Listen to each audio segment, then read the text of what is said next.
1. And what are we doing here?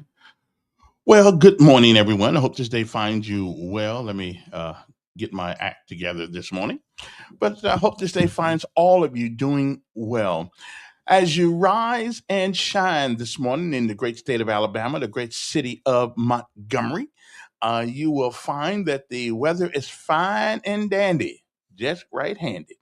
Sunrise this morning is at 6:24, which is already up. Sunset this afternoon is at 5:33. I'd have to sit out there one of these days and see if the sun goes down exactly at that time. I think they'd be bull jiving us. Sometimes they really don't know. Okay, I'm just saying. Anyway, good morning to you. And again, the weather forecast for it's going to be a high today of 75 degrees, almost 30. Morning fog at first, then cloudy this afternoon, high around 75. Wind south-southwest at 5 to 10 miles per hour. Tonight, it's going to be a low of 64 degrees, cloudy. Wind south-southwest at 5 to 10 miles per hour. Humidity is at 86%. UV index is 0 out of 11. Moonrise tonight, not that you really care, but I thought you might want to know, is at 7 o'clock. Okay, moon set is at 6:59. Whatever the difference is, I really don't know. Tomorrow, high of 82 at the low tomorrow night at 67. Friday, around 77, 65. Saturday, 73 degrees with a 45 low. So that's your weather for the city of Montgomery or the state of Alabama, whichever one you happen to live in at the moment. I'm Kevin Elkins, and this is Decisions. We call it that because everything we do requires us to make one. And even when we don't make one, well, we just made one. Good morning to you. It's time to rise and shine and hit the wood because, it's time to you're wasting daylight laying in bed. So let's get up. Let's go to work. Let's do what we have to do. Okay, let's get it done. We change the world in history right here where we're from. It's new beginning to you and me, cause we're not done. In our city, in our city, in our city, we're not done.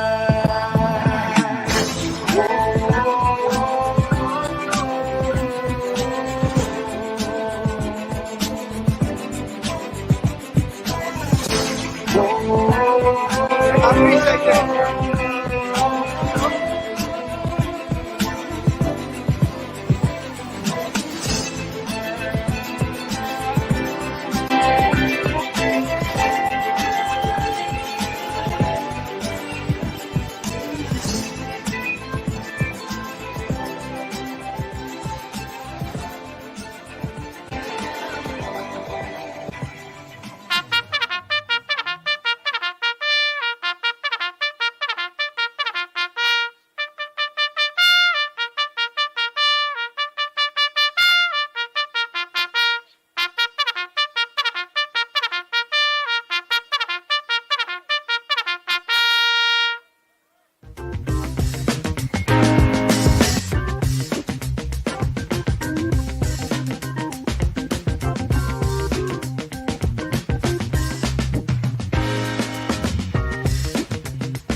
Rise and shine, people. Time to get up. Next up, of course, I'm going to turn that down up. The next thing up, of course, is our daily bread, because we always start the show that way, because we all can use some expert advice from on high. So that's why we do this. It is just a tradition. Not trying to offend anybody, but there's an old saying in the Bible: look to the hills from where thy help comes from. If we forget that, well, we're headed in the wrong way. We'll be back.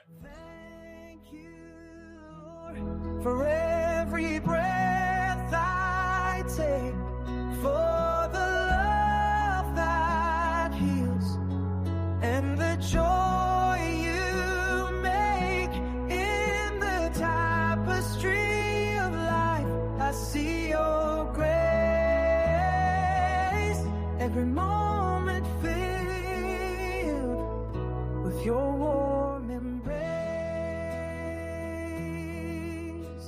The one who died as our substitute now lives as our advocate.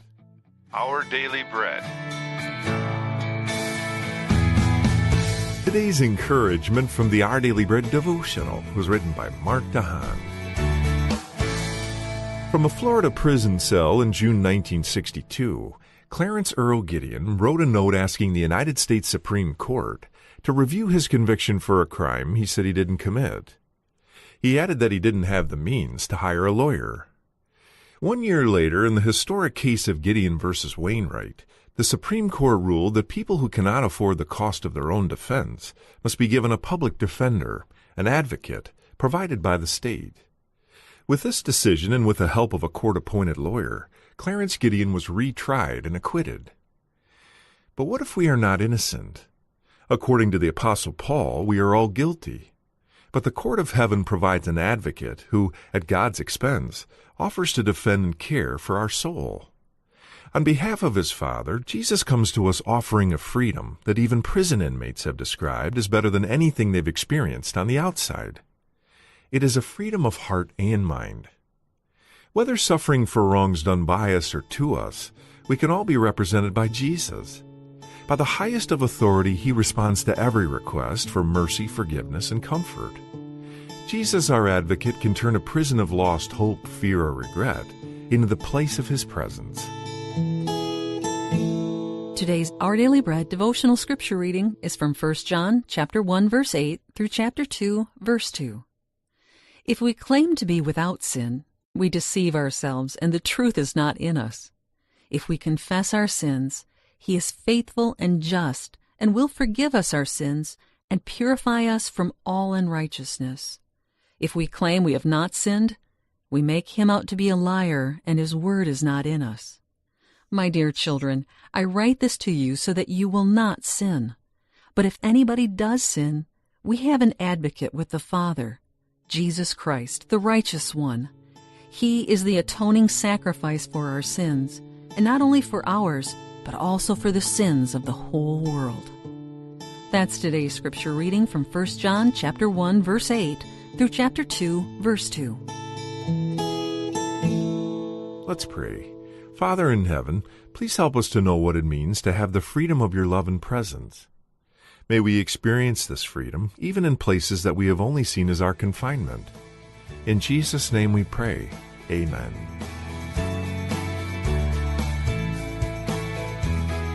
Today's encouragement was provided by Our Daily Bread Ministries.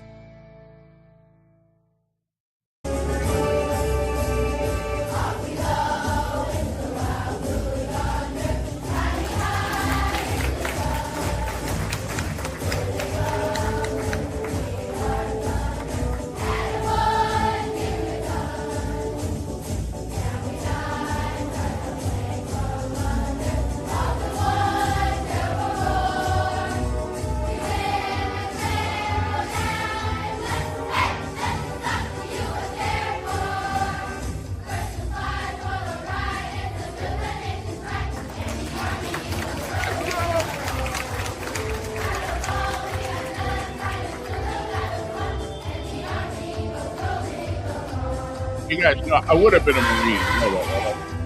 I'll tell you that story one more time.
Good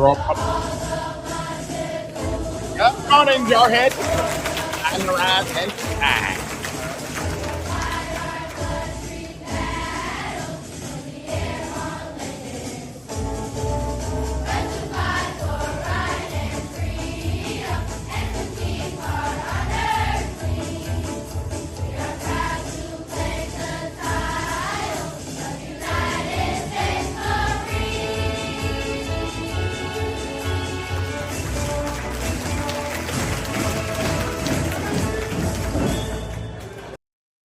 All righty then. Good morning, and good morning again.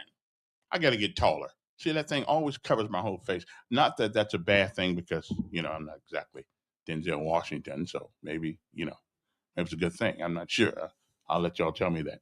Anyway, good morning to you, to my Facebook friends, my YouTubers, and my Twitchers.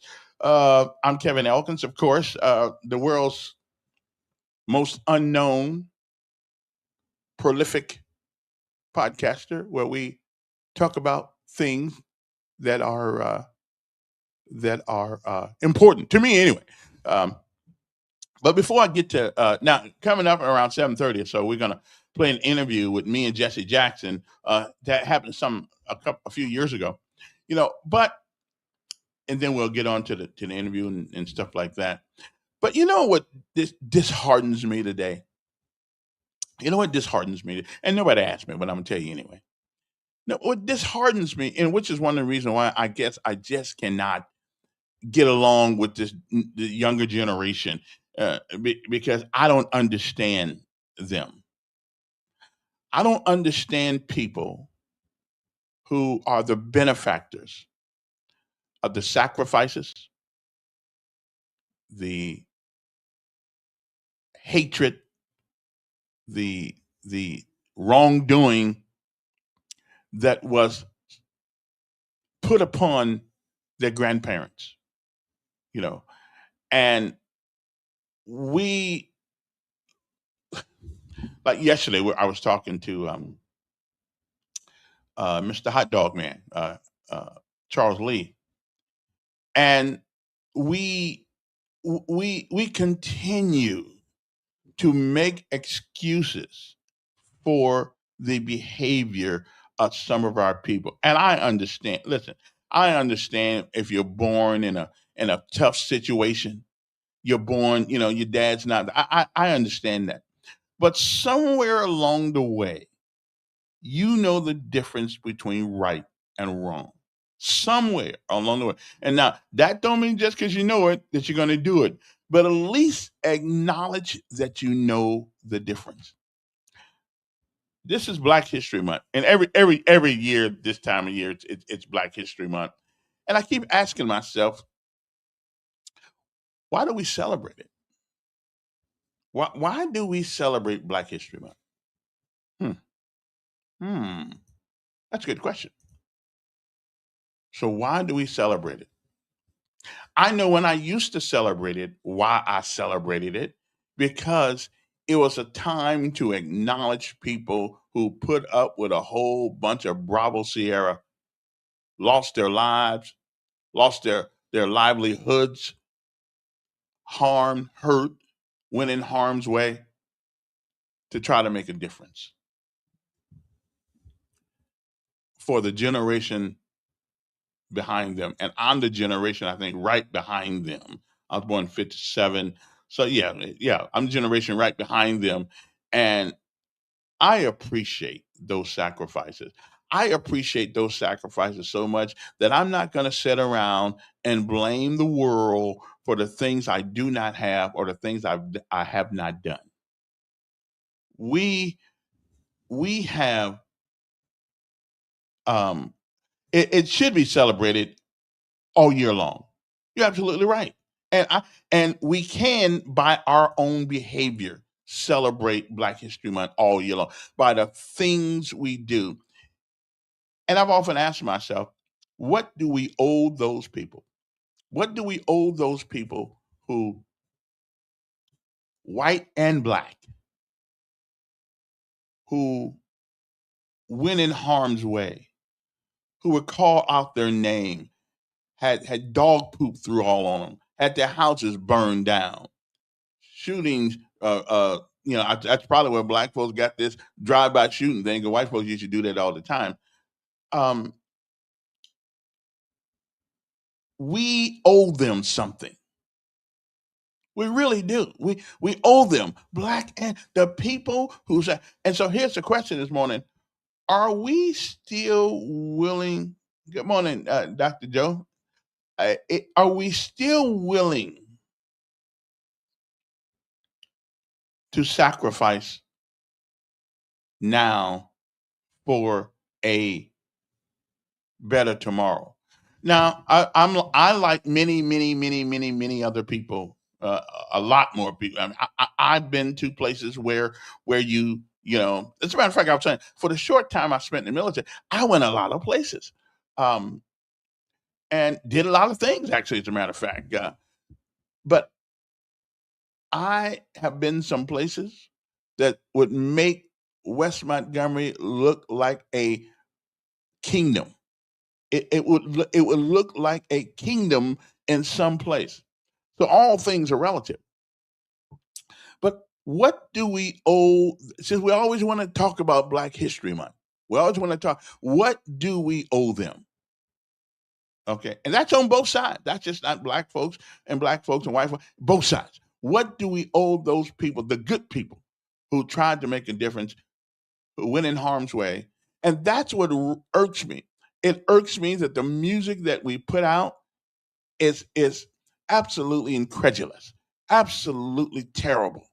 The junk that we put out, the way our young men walk around with their pants all down still. One of the things that I notice of the past, I look at some movies sometimes. Them boys dressed well back them days. Them boys dressed well. They didn't wear a Kango, but they wore a hat on their head. And they wear. Listen, you can only have one suit, but I guarantee you, that suit was going to look good when they left the house. So where we got this thing where we walk around looking like a bum, and some of the stupid hairdos that our young men wear today, no wonder people lock their doors when we go across the parking lot. I mean, they absolutely look crazy. Crazy. Hell, they look so crazy, I don't trust them.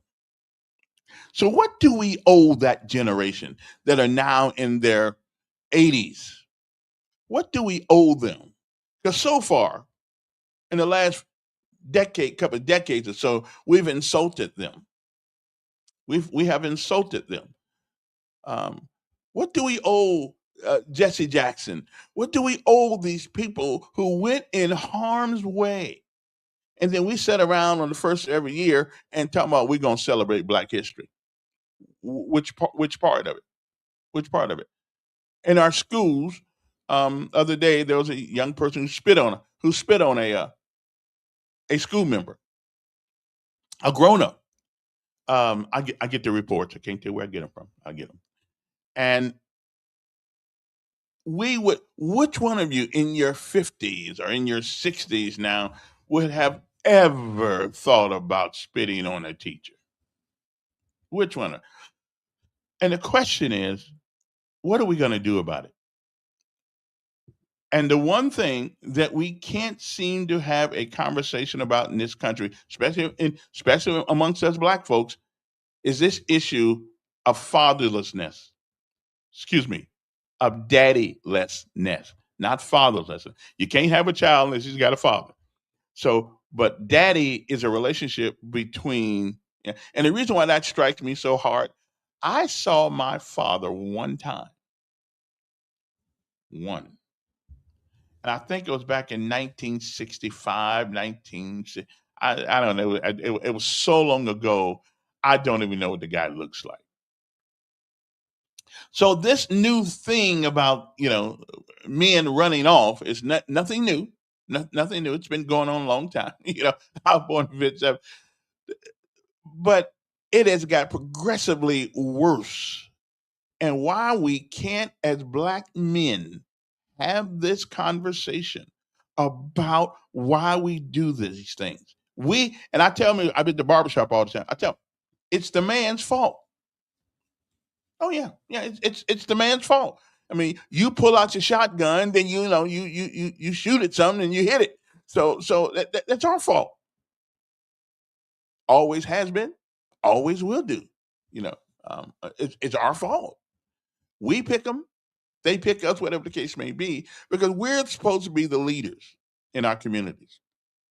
Black men, we're supposed. But how in the hell are you going to lead somebody if you look like the people you're trying to lead? Pants all down, profanity every time you. We can't even put decent records out now without somebody cussing somebody out or talking about the WAPS or whatever it is. WWA. Well, anyway, you know what I'm saying. Whatever. What's her name put out? What's her name? Zorilla, Glorilla, B-Rilla, Cardi B, whatever. And what's really insulting is that the women, the things that we put out today, man, I'm telling you, we insult the sacrifice of those black folks that we talk about we want to celebrate this month. We insult them. Oh, WAP, yeah, you know what I'm talking about. So can we ever straighten this up? But until we have until we have a conversation about why this thing is being done, until we figure out that, and the solution is not that difficult. It may be difficult to impose, but we all know what the solution is, you know. And this whole thing about the village, it takes a village. Bull crap. It takes a man and a woman who produced that child to train that child and make that child demand respect of that child, not only for yourself, but for everybody around you. So it doesn't take a village. Okay, I don't know who came up with that crap, but okay, because if everybody's doing the same thing in the same village, guess what? The village is going to be okay. The village is going to be okay. And every once in a while, you may have, somebody, a young elephant who get out there think that he's strong as Papa and Mama, and he's not. And sometimes you got to train him. But anyway, that's what I was thinking last night. I said, what can we do? But anyway, we'll talk about that a little later on. Right now, though, I'm going to go to this thing by Jessie Jackson and I a little while ago. About I think it was 3, 4, 5 years ago. We sat down here in Montgomery and we had a conversation about about life and about the things we and Jesse made a couple excuses that I couldn't go along with, but he certainly had more experience than I did in dealing with those people or dealing with people who didn't like you. So anyway, so let's go to that now, and we shall be uno momento, and let's see what he had to say. I think, when was this? What, 7, 8, 9 years ago? Whenever it was. Yeah, he was in Montgomery downtown at the studio, WLWI, which is where I was. So you will hear references to that station because that's where I was at that particular time, and I wasn't going to edit it all out. Hey, what the heck? So anyway, so hang loose, and we'll talk about the things he said when we come back. For your listening pleasure, me and the great man himself, Dr. Great Man, Jessie Jackson. I still love you, though. Don't get me wrong. I'm not sure you should compare the government in that way. Really? No. Okay. I think that when you look at kids in school in San Luke and somebody walking and just shoot down. It's the kids the problem. We got crazy kids. We got crazy kids and we got crazy parents. But they shouldn't have access to those weapons. I agree. And they do. There's also 37,000 junior ROTC program. We train our children to shoot. We don't teach them nonviolence. We don't teach them conflict resolution. So you got violence in the music, in the art, and pretty soon violence becomes a way of life. We kill more of each other. Yeah. Well, listen, let me talk about than any nation in the world kills of themselves or us. You brought somebody in here with you this morning. Malcolm Calhoun, my brother, my friend. Now, Malcolm, good morning. Good morning, Kevin. Now, you running for a job in politics in Montgomery. Well, I'm running to serve the community. For state legislature. Huh? And he's running for state legislature. And he has community credentials. He grew up here. He has integrity. He has an education, Florida A&M. He's smart. And he would be a good community servant because he's service-oriented. Are you endorsing the campaign of Malcolm Calhoun? Absolutely support Malcolm because I think he represents the best in the next generation. He left Montgomery to Florida A&M University. Came back to Montgomery. Could have gone to A&T, but went to Florida A&M.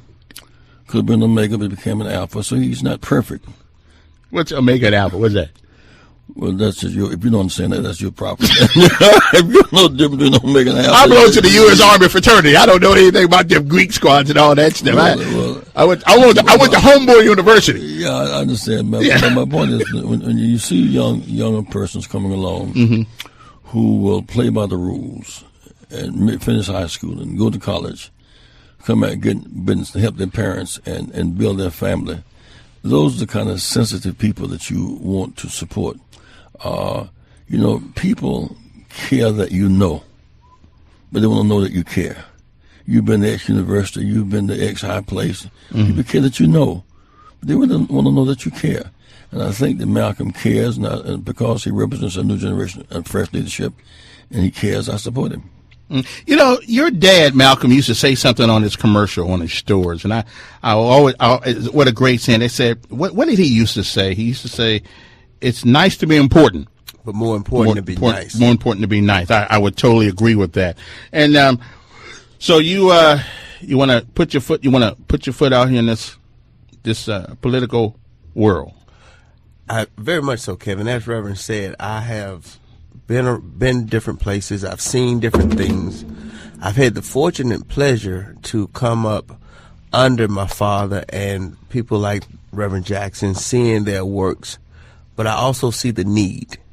So I today want to feel that need because, again, I've been in a situation from an economical perspective that most people in Montgomery don't know. My first home was in Gills Village, which was, as you said, the least of thee. I've been fortunate enough, and God has been good to me. And now I want to make sure that we can lessen that divide. And when I think about Malcolm's work, we need public education for all of America's children, equal high quality public education, equal access to health care for all of people who need. And there are 535,000 people in Alabama who don't have affordable health care. 53% of people in this state make less than $15 an hour, and half of them make less than $12 an hour. They are the working poor. These people they catch the early bus to work every day. They cut other people's grass and raise their children, can't raise their own. They work in the hospital, they wipe the bodies of the sick, they empty their slop jars, and then they get sick. They can lie in the bed, they make up every day. There's something inhumane about that. We can be a better nation than that, and we offer some people, but it should be for all people. Okay, gotta take one break and we'll come back. One more question before we go out. Do we want a nation that guarantees you things or one that gives you an opportunity? There should be certain things you should guarantee. Okay. Pursuit of happiness. You should guarantee street safety from violence that's driven by easy access to guns and the like. There's certain. I think democracy does not guarantee success; it guarantees opportunity. There should be certain basic things that a government should guarantee. Okay, we'll be back. Reverend Jessie Jackson and Mr. Malcolm Calhoun. Guarantee I'm going to hear Aretha Franklin right now. Yeah, we're on the way out here. That's what we're going to do.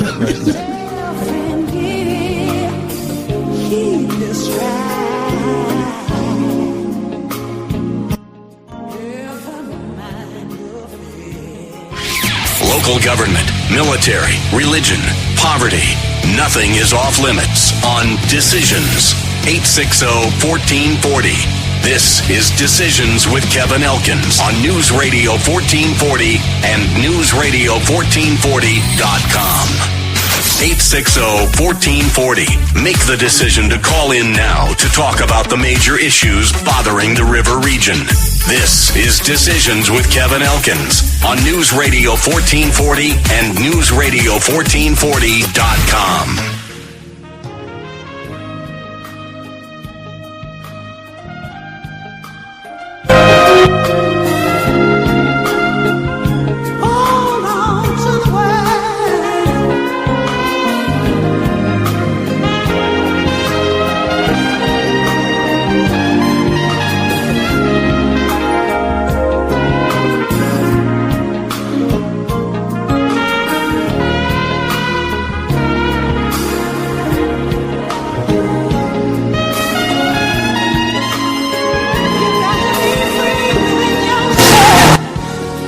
Anyway, we are back, ladies and gentlemen. I get my guest for coming, and I don't know how many more phone calls I'm having the opportunity to take. Reverend Jackson, again, I told people earlier that I stand where I am today because of people like you. So don't ever, just because we have some philosophical disagreements does not mean that I don't not appreciate. I revere the things you guys have done.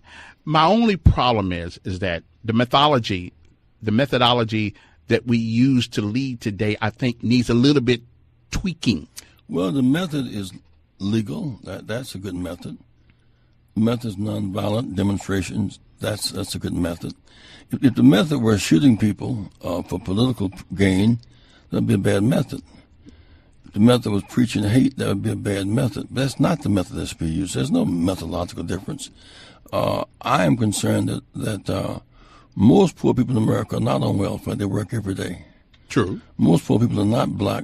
They're white. True. They're female. They're young. But whether white, black, or brown, hunger hurts. And if you live you should be able to work your way out of poverty. If you were living in a trailer camp, you work, your husband work, if you $12 an hour, you still can't afford to send your child to school. You can't afford health care. We as a nation, too few have too much and too many have nothing. We can do better than that in distributing resources. Okay.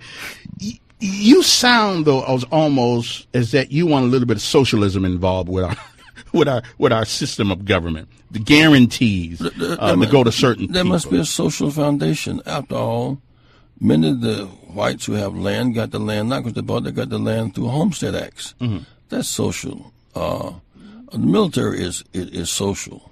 Man, can't argue with that. Of course. I hear people say, we don't want federal government involved in state politics. Interstate highway, that's federal. Mm-hmm. Airports and seaports, that's federal. The military, that's federal. Okay. Let me ask you. No. The penitentiary, that's federal. Well, I got the point. The military base in Maxwell, that's federal. The bill up there. Let me ask you the most important question. That's federal. Let me ask you the most important question. As a matter of fact, 40% of Alabama's government. I'm with you. Okay. 40% of its budget is federal. I'll have it come back next time I see you. I'll have it come back on that. No, you ain't.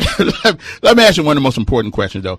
My biggest problem with the Democratic Party is the decline of moral standards. To me, it's okay. It's okay to this homosexual surge in America today. The president came down before he got out of office, Barack Obama, and told people that, you know what, if your son gets up and he thinks he's a girl, when he goes to school, he has a right to his own gender identity to use the bathroom of his choice.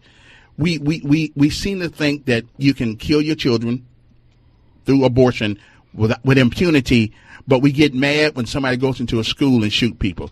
If those children had been aborted, none of them would have been lived to be shot. So I'm just saying, aren't we somewhat schizophrenic? On one end, we want social justice, but on the other end, we're kind of saying, that Christian thing, that morality thing, not that we're all perfect, but we kind of, and you're a pastor, you're a reverend. You cannot support abortion. Is Donald Trump and his family your example of morality and Republicans? No, not looking for perfection. No, I just answered my question. No. I answered my perfection. But he didn't abort his kids. He taking care of them. But what about other people's kids? Hey, he ain't responsible for everybody else's kids. He's responsible for his kids. All of us are. I'm responsible for yours. You're responsible for mine. After all, I'm my brother's keeper and my brother's brother. I'm just saying, shouldn't there be a moral, biblical standard by which we live by? To a certain extent. We're not perfect. I'm not, nobody is. I got that part. Well, I think that at the end of the day, women have the right Who gave them that right? Women have a God-given right to self-determination like men. Women cannot tell a man to get his vasectomy. And so most women have their children. Mm-hmm. Some women say, I got raped. I don't want to have that child. Mm-hmm. I'm too poor to raise them. I'm too sick. And most women have their children, but some don't. Mm-hmm. And they have to live the consequences of their choices. I'm just trying to figure who gave them that right. Who gives you the right? Because if you ask the child, they're going to say, no, I want to live.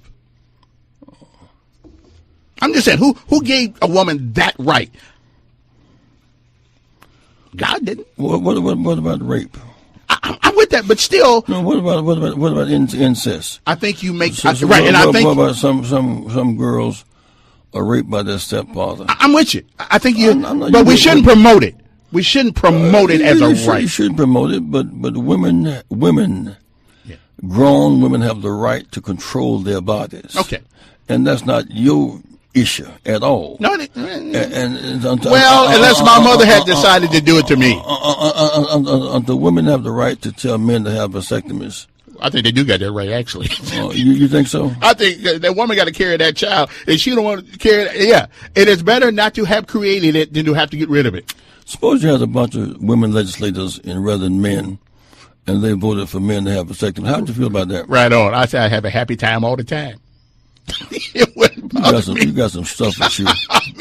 You're making no sense to me. It wouldn't bother me at all. I mean, less child support a brother got to pay. That's all I'm just trying to tell you. I ain't mad at it. Listen, when is the bridge crossing? Sunday, 1965, after being denied the right, there was not one black legislator in the whole black belt with all those people there. And, of course, General Sessions said that the Voting Rights Act of 1965 imposed, it was intrusion on states' rights. There was one black official in the whole South, Leroy Johnson, senator from Georgia in 1965. The right to vote came, you see more blacks, more women, more people of color. The government began to look like its people. It began to look like its taxpayers. Mm. And so we are a better nation since 1965.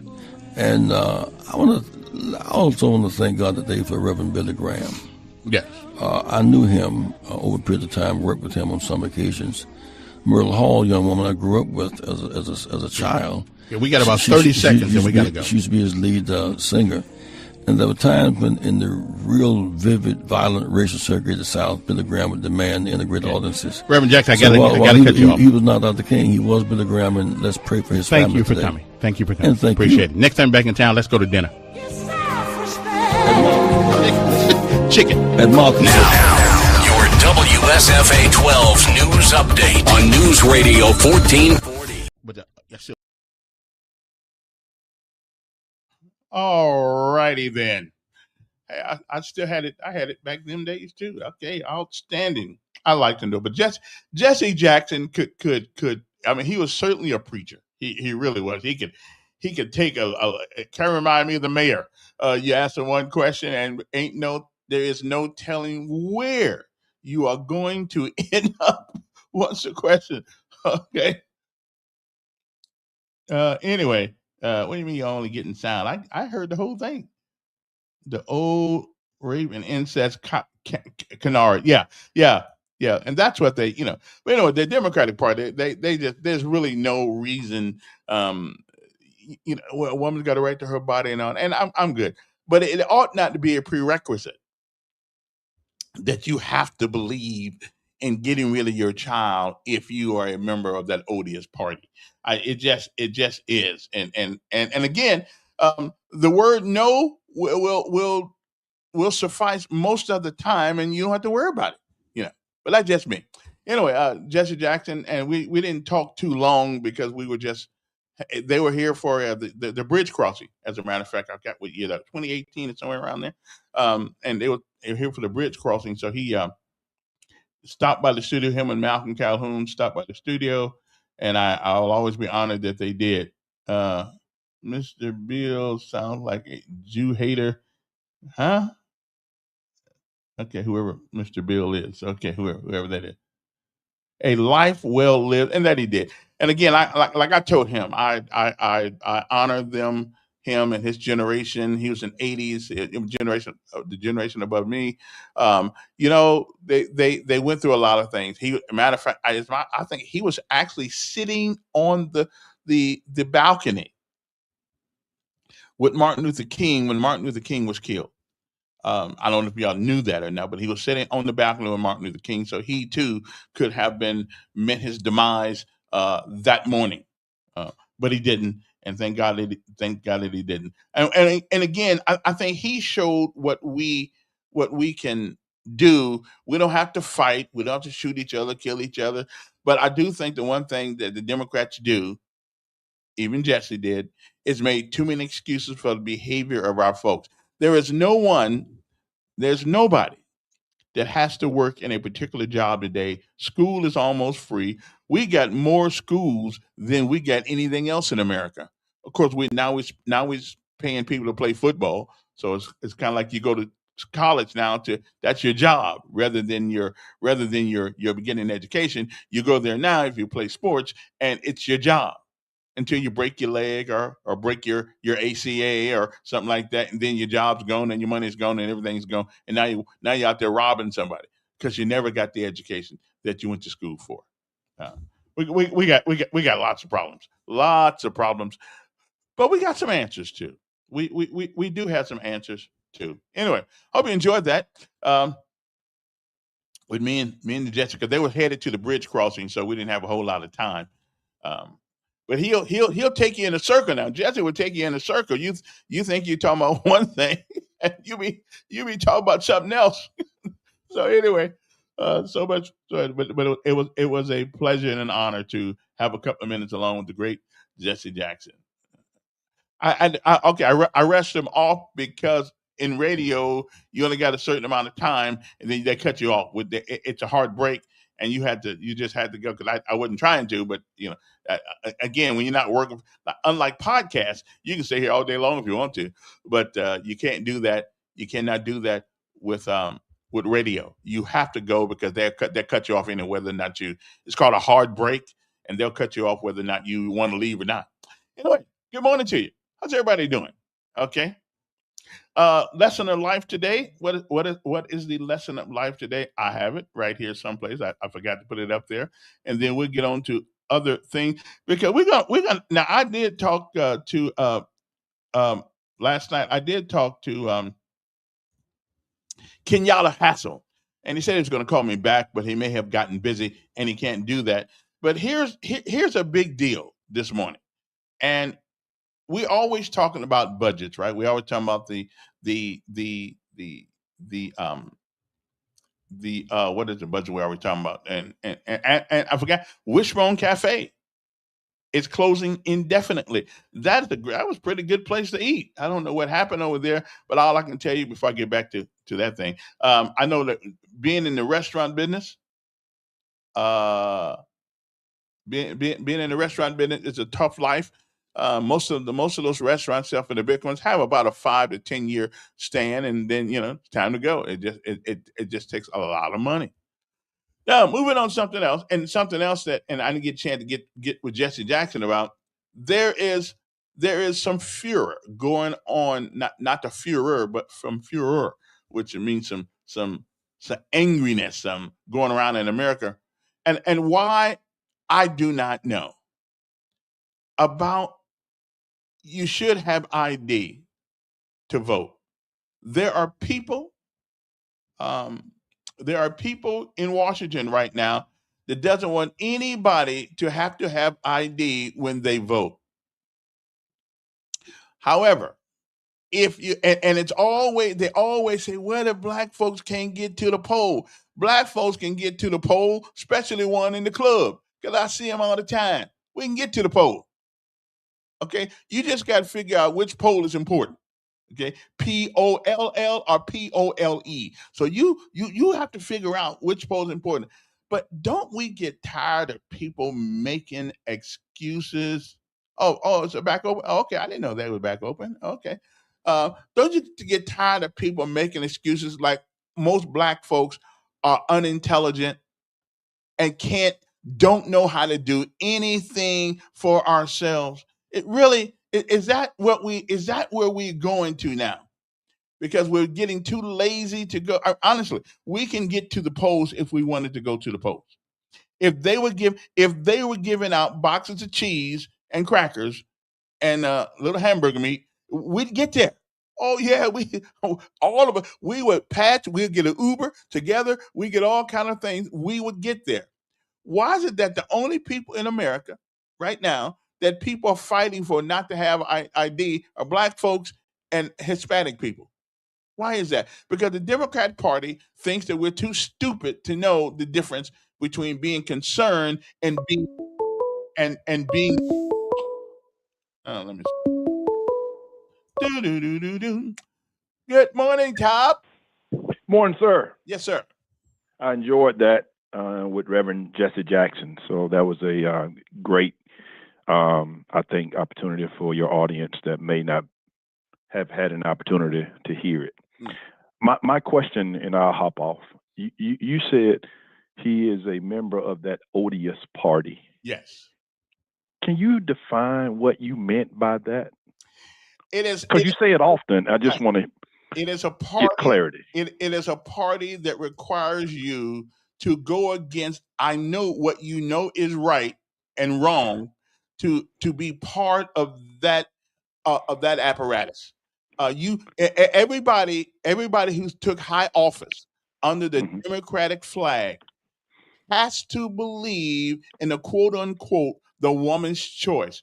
We have to believe that a man can turn himself into a woman and a woman can turn herself into a man. We have to believe in this fictitious transgender ailment that people have. It's called a mental illness, but we call it something else now. We have to believe that most cities in America where the education is bad and the crime is high, most cities are ran by Democrats. As a matter of fact, I'm going to tell you 80% of those cities that have high crime and bad education are ran by Democrats. There is something wrong with the philosophy. So that's your definition of odious. Oh, absolutely. Absolutely. Yeah. They're just, unless you can find something good and trying to convince young men that they're girls, unless you can find something, So you believe one. That's a big one. What I'm saying is you are throwing the baby out with the bathwater. You're saying that if I can't agree with everything in your platform, if you have one thing, I can just say the death penalty. Are you for or against the death penalty? I'm against the death penalty. So just that one thing, then, if that's the Republican platform or the conservative platform, that means you cannot subscribe to any other agendas that they have because you're against that one thing, the death penalty. So now would someone say that you now have to give up your personal belief to belong to an odious party because they are pro-death penalty?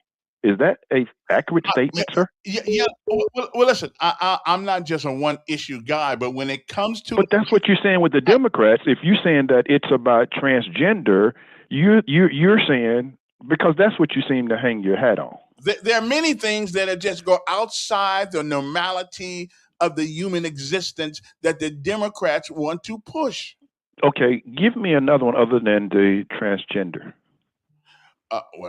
Is there anything more important than knowing that you are... Well, no, that's just one. Just like I said, death penalty for Republicans. And the abortion thing, even Jessie Jackson said there, well, it's up to the woman. Well, I don't believe that. Well, he had a good argument that if all women wanted you or all males to have a vasectomy, that's your body. You have a choice to decide if you want to stop procreating, right? Well, if you want to, don't be but should a woman tell you to have a vasectomy? She can. If I'm gonna be engaged with that woman and she don't want to make sure. Not that woman. Nick Cannon has 11 children, or maybe 12. Should society say that Nick has to have a vasectomy? Yeah, I think right now, yeah. But Nick got money. Nick got money. Okay. Thanks for taking the call, sir. I just wanted to hear your issue of odious. So I'm not agreeing or disagreeing. I'm just thinking just one issue in a platform disqualify you from ever being a member of that organization, just like the death penalty. But you do believe there is nothing more important in life than life. I'm with you. I just believe in personal choice. If that choice includes you cutting off my head, I'm not for that choice. Thank you, Okay. sir. All right. No. Good morning. How you doing? Morning, Mayor. How you doing today? How you doing, Simply Dave? I'm fighting on the battlefield here, so it's tough, but I can do it. Well, I first thing I saw was this morning when I turned on the TV. I saw him talking about Trump using Jessie Jackson's death to Yeah, better his position. yeah. But let's think about this. Who used who first? Oh yeah, You can see all the pictures of Jesse with Trump, and the Reverend Jackson went on C-SPAN in 1999, and he said that he thought Trump was doing a great job of directing, and of course, this before he was president, helping direct money towards minority housing. And I mean, there's several iconic photos with Jesse and Trump, and Trump gave money to I think it was either his first or second run for office. So, I mean, and they keep talking about Trump being a racist. Well, when did Jesse want to hang out with a racist? yeah. Well, listen, that's always the fallback when you really can't come up with a legitimate reason to disagree with somebody who happens to be of the other color. Then the only fallback is always racism. It's a Trump, excuse the word, it's a Trump card that some people use when they cannot intelligently articulate another reason.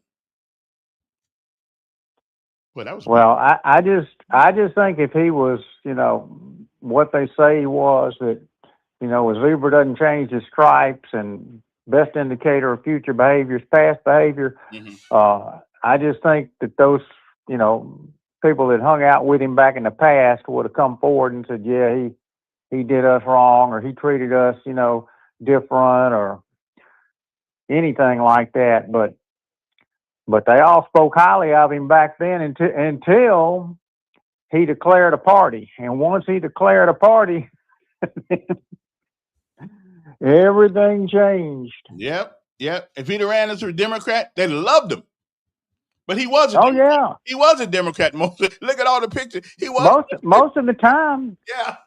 I mean, he hung out with Democrats. Mm-hmm. Yes, he did. Yeah. So, yeah.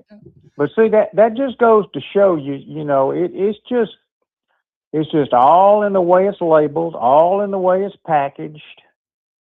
But shifting gears, I see where they're going to hold out on funding, Homeland Security, which they can't do it because ICE is in the big, beautiful bill. So it's covered, but they're going to penalize the people that work at Homeland Security, like the screeners at the airport, and you know who else is going to be covered under that boycott, penalizing them, are the air marshals.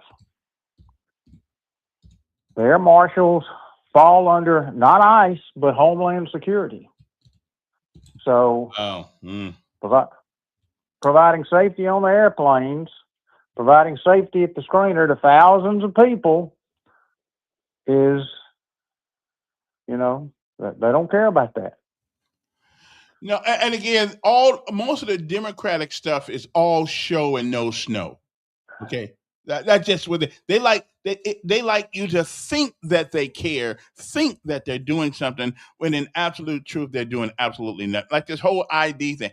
I cannot believe that we have people in the U.S. House of Representatives and the U.S. Senate who want you to be able to go vote just by telling them what your name is.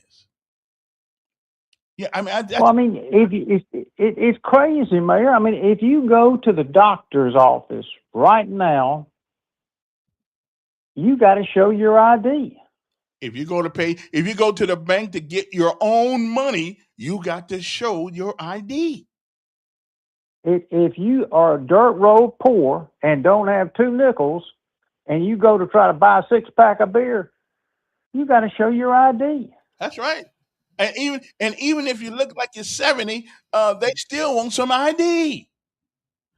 I said, okay. I mean, yeah, I mean they card me, you know, and I it makes me feel good when they card me, but I just, you know, to get a hunting license, fishing license, any kind of license, just go to the doctor now. You got to give them your driver's license. You got to give them some kind of ID.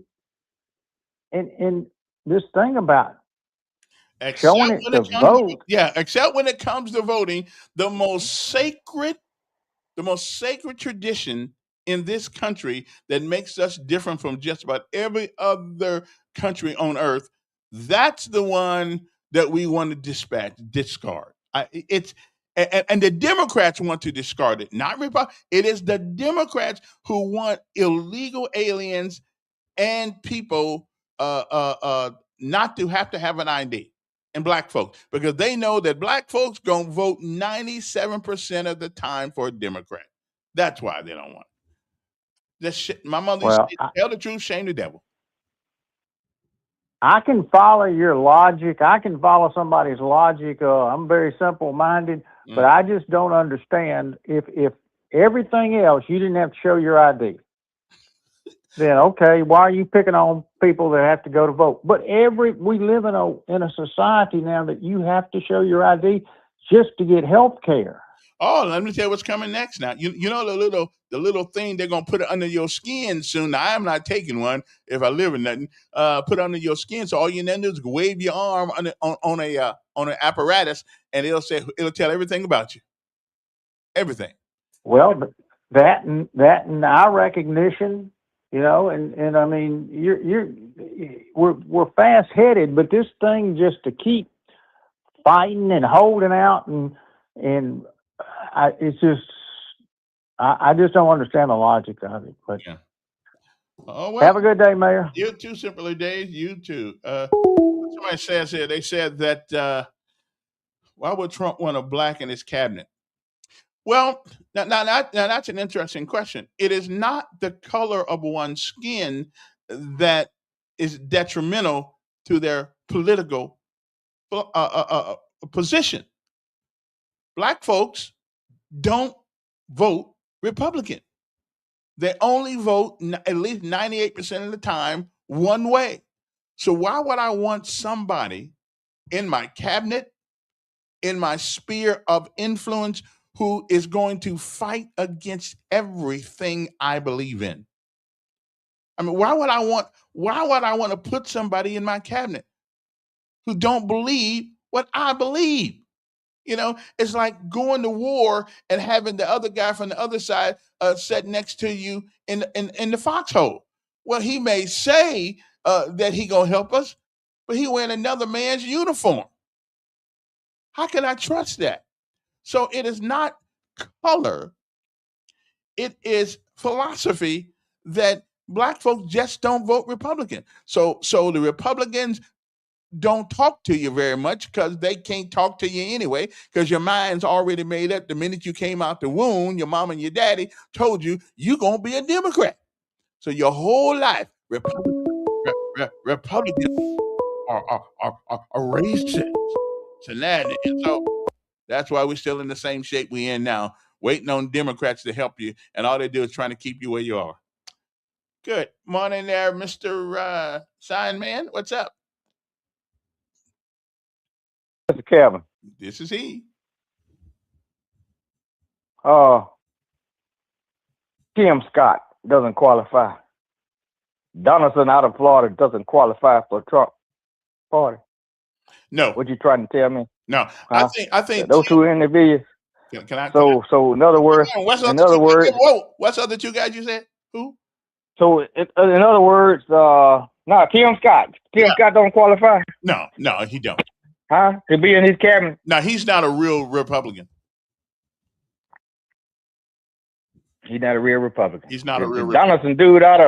Donaldson out of Florida doesn't qualify. I like him, But Tim Scott, He doesn't qualify. He doesn't qualify either. well, I don't really know much about Donaldson. Not much at all. I know about it, so I do my homework on these individuals. And what's the guy, the doctor guy that he put over the hood that time? Ben He didn't qualify to be over the health. He didn't qualify to be over the health thing, but he put somebody like I'm with what's you. that guy?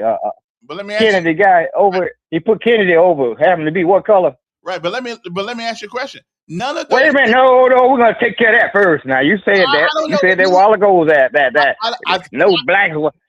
Blacks don't qualify. He did not say Didn't you say blacks that, don't sir? qualify. You said that a while ago. You said that just a few minutes ago. You and Steve. We don't philosophically agree with. Don't use that word philosophical with this subject matter right now. You said that out of your own mouth a while ago. You said no blacks qualify to be on Trump team. It's all about philosophy. It's all about what you believe. All but philosophy now, huh? So It's always been about that, Lee. Since 1964. Wait a minute. Listen. It's all about will you help me or will you hurt me? Will you work like Tim Scott? I can't. So when Trump erasing all the black history all over the country now. So that's a philosophy. That's a philosophy too. Now I want to see an official document. You do your homework. You do your homework. Then you have all the information. You sit here and play dumb and crazy with us because you don't do your damn homework.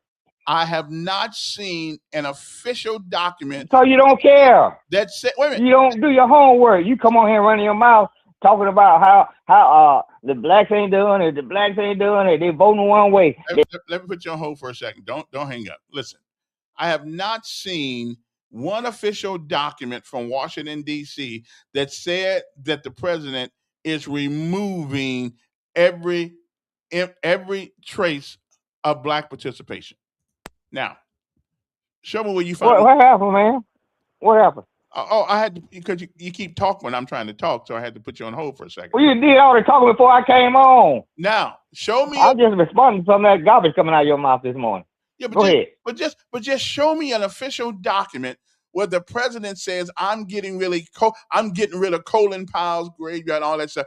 They lied so much in Washington, D.C. They went down. No, they went down in Mississippi down there with a guy, Tillman, one of them guys that got killed by the Klansmen. They took the word racism off this thing.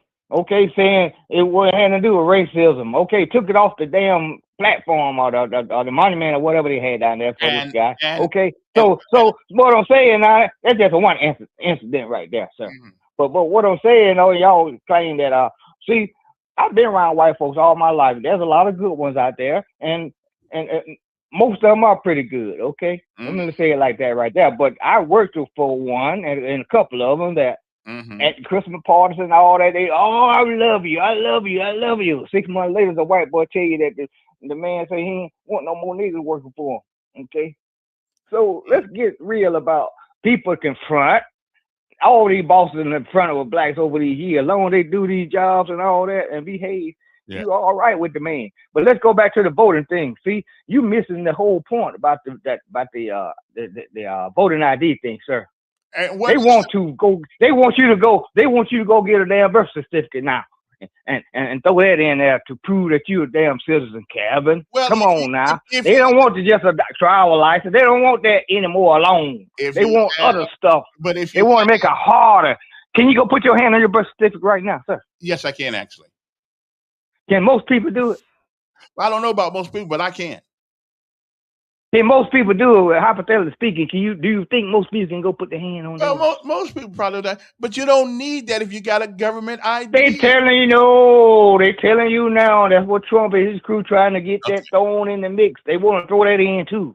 So do your homework before you want to come on here running your mouth about what the blacks do and how the black think. I hear you. Is that Colombian that you're smoking? Well, y'all want some of yours. You're better than the Colombian, right? I want some of yours. That's got to be Colombian. No, I'm not smoking anything. I'm just saying that you come on here running your mouth, don't have to do your homework first. See, you got to come tell the whole story instead of half of it. My homework is my life, my experiences. You don't know. You come on here every day, and don't do your homework, get a run off I at your don't mouth know. about how black people should think, and I don't care how you and think. your one track mind about transgender, Yeah, about what yeah, the yeah, black. you crazy then. But what Yeah, you crazy. I want to answer Joe back to Joe's response yesterday when Mr. Joe. Yeah. I want to put it to you like I put it to Calvin, Mr. Joe. You claim that the numbers came out good last week. I remember once upon a time last year when the numbers didn't come out in Trump's favor, he fired somebody. So they got to pad the numbers a little bit nowadays to make the boss happy. Okay, but to your point, Mr. Joe, give me 5 things besides. Don't say anything about the gas. Don't say anything about the damn eggs. I don't hear nothing about the eggs and the gas. But Okay, it's more than 5. The Indian control the gas anyway. But anyway, give me 5 things that. Okay, I listen. You can put your hand on. I gotta at guess the store that's cheaper. I got to guess right now. We'll talk about that later on. I got something a little bit more important than that. Silicone, black silicone in the store counting $14 for a tube of it now. What? Now. Silicone. Black silicone. Yes, black silicone that you can use to do projects that people do projects, wood projects and stuff like that, window projects. It used to be $10 a couple so months ago. Now it's $14 for one. Now that's not Nick Saban on the right. So stuff is so cheap nowadays, Mr. Joe. Okay. But name it 5 so when you come back on. When I come back, yeah. Mr. Bowman, people thought that you were Nick Saban coming up. I said, no, this ain't a sports show, but yeah. Well, maybe close. I don't know. Yeah. Well, I coached Little League. Not even close. Look at your checking account. Well, true. Very true. Mine too. We ain't even close. Anyway, that guest right there on the whatever side of the screen you happen to be on, that is Mr. John Bowman, who is the director of Hope Inspired Ministries. It is an organization that helps those that are at least trying to help themselves. If you have someone that been down and out, then lost faith and hope in his own abilities, they bring you into their program, and we try to get you from point A to point B without too much trauma to you. So, John, good morning. Good morning, Kevin. And our thoughts and prayers obviously go out. We heard Jessie Jackson passing away, but he said something that really ties into exactly what we do at Hope Inspired Ministries, and it's keep hope alive. Mm-hmm. He said that phrase all the time, and individuals come to us without hope. And though we're a workforce development, we teach them how to get a job, and we put them on a job. It's more about restoring that hope to their lives. Mm-hmm. And not only do we do it in Montgomery, but you do it in quite a few places in Alabama, don't you? We do. We have 10 different classrooms across the state. Even in the Montgomery area, we're at Alabama Department of Youth Service, Montgomery campus, which is open to, all of the campus. And then Montgomery County Jail, we run 2 classes there, one in the male side and one in the female side. And then we have one in Lowndes County, one in Birmingham, one in Coleman at the Foundry Farm, and then one in Bessemer at the Foundry, and then one inside of Department of Corrections at Bibb Correctional Facility. Mm-hmm. And our mission. What is the mission of Hope Inspired Ministry? Well, our mission, we do 3 words: recruit, train, employ. So we meet people where they are, talk them into wanting better, and then we train them and bring them up. Includes, which I heard the conversation about ID. We help them get ID. I'd love to talk about some too. Mm-hmm. And then employ and send them out. But our end goal is that they're being self-sufficient. We want them to be able to be self-sufficient in the workplace, in their home. So that's our end goal, is that they are self-sufficient. Mm-hmm. And you brought up a great point there. A lot of people will use, I don't have any ID. I don't have any of this. I don't have this. I don't have that. If you come to Hope Inspired Ministries, they will do whatever they can to get you. If you're born in Indiana, like me, we'll send a letter to Indiana. With everything being so electronic now, though, it ought not be difficult to get anything, to get your copy of your birth certificate and stuff like that, is it? Well, we get a lot of individuals that come to us with no ID, Mm-hmm. and we have to start with their birth certificate. So there's a website we can go to lobby to get those. Some states are easier, some states are harder, but we have to start with that birth certificate in order to get their Social Security card or state ID card. So that's the process. We have. I know they were talking about voting. We have used register them to vote and use that as a form of identification. So it's typically, you have to take 2 forms in there to the driver's license office to get that state ID. Mm-hmm. But whether they have it or not, when they walk in that door, Hope Inspired Ministries are going to do whatever they can. That's right. To put you on the right path. I mean, and the age limit, ladies and gentlemen, you will be surprised. You got from 18 to 70, almost 70 sometimes. People just lose their way sometimes. And one thing y'all showed me over there is that, it ain't just everybody's on alcohol. It's not that everybody's just lazy. Sometimes traumatic things can happen to you. I think we had somebody who lost their parents, lost their mother, and it took them down. It just, you give up, and that's the worst thing you can do is give up. Yeah, and it's it's not everybody's coming out of incarceration, everybody's homeless, everybody's on addiction, but a high majority, or almost all of them, have had some kind of trauma in their life. Even those in addiction, before the addiction, there was some trauma in their lives. Even those who have been incarcerated, you go back, there's some trauma.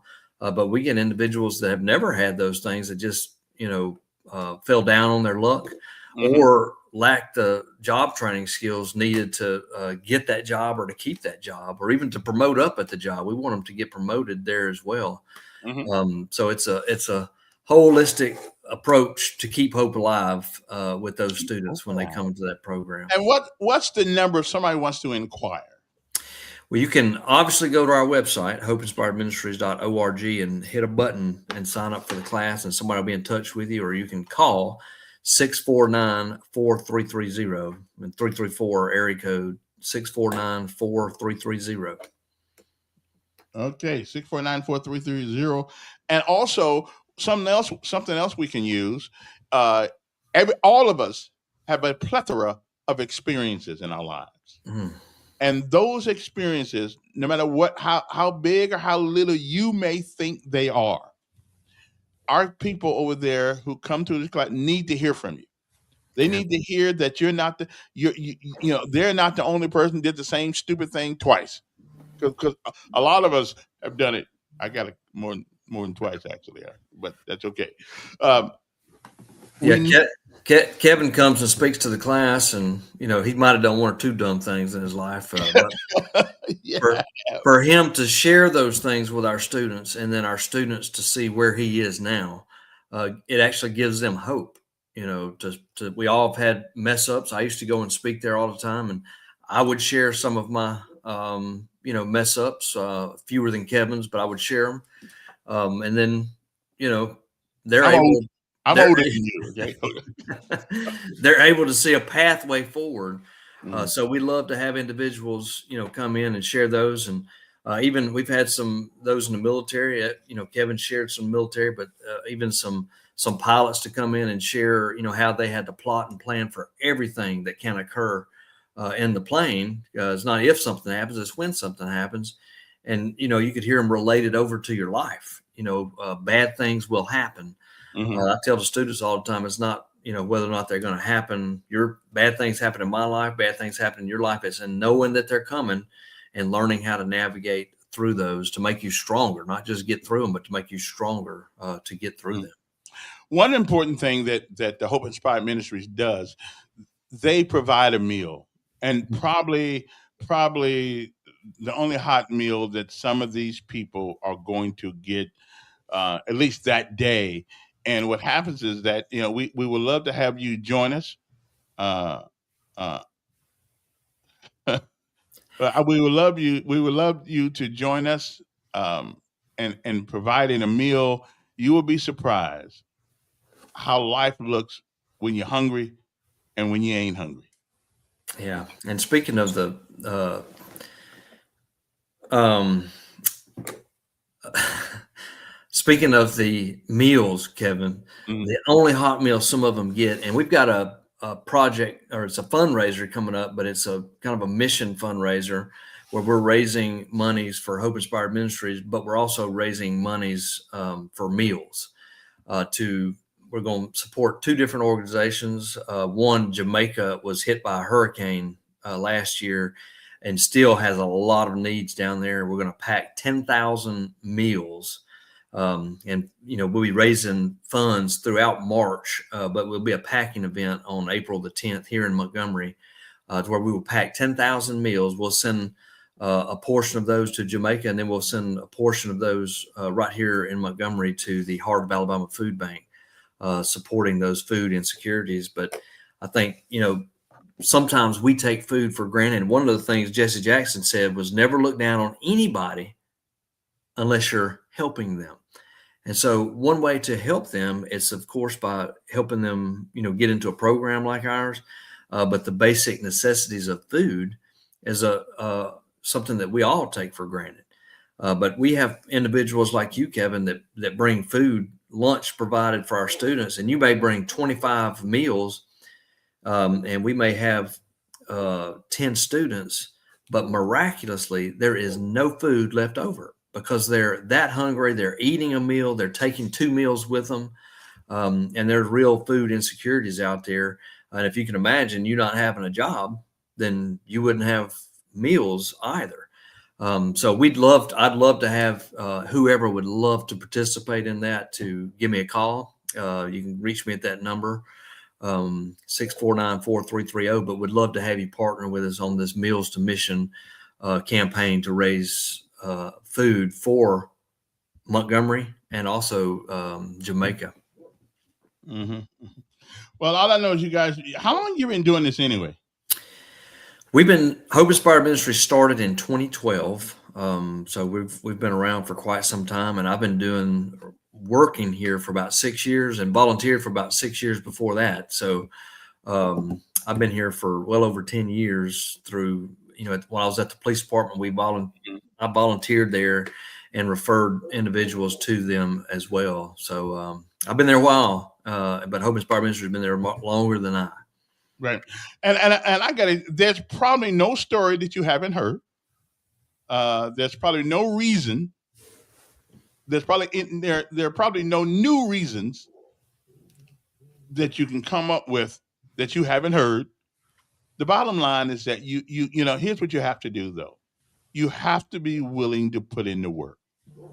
You have to be, just because you wanting to be there is not enough. Yeah. You got to want to be there, and you got to want to put in the work. And I guarantee you, if you put those two things together, people will always help you if they see you trying to help yourself.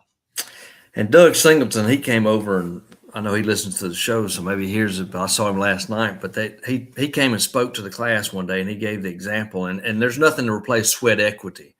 You have to put in sweat equity. And he talked about the space shuttle. When it takes off, it uses 90% of its fuel in the first minute and a half. But that's what we have to do. A lot of times we want to get to the moon, but we don't want to give 90% of everything we've got just in the first minute. We're real conservative with there, but we adopted the HIM pledge from Mike Rowe, the Dirty Jobs show. And it's called the Sweat Pledge, and there's several key points in there, but one of them is that there's no job beneath me. So to have that mindset of, I'm not going to do that, or I'm going to do this. You can't go in with those things. You have to go in with an incredible work ethic. And as we talk to many employers, that's one of the things that they say. We need somebody that's going to come in and work. And we go and recruit all over the place. I go into the prisons and tell them that, they can come out and work at any fast food chain and be a manager within a year if they put the sweat equity in. And if you've been to a fast food window, you know that for sure, because that person in there is the competition. And I've gone to fast food restaurants and seen them on their phone, waiting, handing me my food, and never said a word to me because they're on their phone. So I tell the students, that's your competition. So you overwork them and you become the manager. Yeah, you do. Wow, it is. So John Button, you are the executive director. You and your staff over there. I can't remember all their names right now. Although when I come in the door, I think they be hiding because I'm the most unorthodox member of that odious organization that there is. But hey, you got to throw something in. You got to throw different. Or you got to throw a curveball, a fastball, a spitball every once in a while to keep people off tee. You know what I mean? Well, Kevin, you're the only radio host on our board, so you're the only mayor of the airways. That is true, and I'm not. I'm volunteering that time because it's a worthy cause, and I actually wish I could do more. But what we can do is try. If you want to help this organization, if you're just sitting home in the morning time, 'cause I used to deliver food for what's that place, Macoa? Meals on Wheels. Meals on Wheels. And I would go to people's houses in the morning, and they just be sitting there. Mm-hmm. Well, and they got cars and stuff. Well, why not get out of there and go help? Give the benefit of your experiences to somebody else. Help them. We've almost ran our race, and now let's get somebody to help them run theirs. Yeah. Help them run their race. Absolutely. I deliver Meals on Wheels with the police department. Also do it now with the Rotary Club. But very worthwhile ministry, and going in to deliver hot meals, but you also delivered hugs and words. Little company, but for these people. Anyway, John Bowman of Hope Inspired Ministries. If you want to reach out to him now, please do. If you want to donate, money is always needed.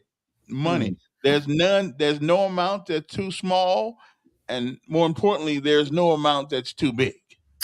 Yeah, and that's why we're doing the fundraiser. It's a free program to our students, but the value of it is about $2,500. It costs us $2,500 to take an individual through the class, but it doesn't cost anything to the students. But there is a economic impact on that. It costs about $35,000 for someone who's unemployed. And that number comes from, healthcare costs to incarceration costs to food costs. But if they come out, and we just put the study out from last year, our impact report, that they're making an average of $17 an hour. Now they're turning around making $35,000. That's a $70,000 economic impact on a community from $2,500. Now, I'm no finance major, but that's a pretty good return on investment. But this Meals to Mission campaign coming up, would love to have as many people get involved with that as we can, as you'll be supporting us, but you'll also be supporting those affected by the hurricane and those with food insecurities in and around Montgomery County. Absolutely. And again, there's no real age limit, except you got to be at least 18 years old. I think 18 to come to the program. Is that right, John? That's right. 18 and up. We have had some come in a little bit lower that a judge may send us, or that they can't enroll in the school for whatever reason, but it's 18 and up.